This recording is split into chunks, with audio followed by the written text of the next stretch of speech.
Hey there, how are you? There are many scenarios where you need to handle different currencies. And this brings into play the conversion rates, which, as you know, change all the time. This can be a challenge, or maybe not. Come Power Automate to the rescue. Here we have a model driven Power App with a few currencies, and the conversion rate, as you can see, is totally wrong. This just to make it easier on you to see the rates change in just a moment.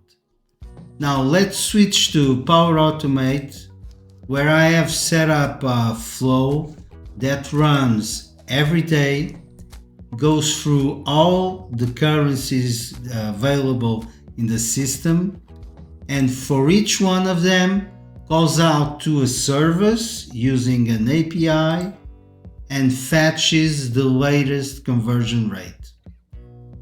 So let's give this a try. Let's run this flow.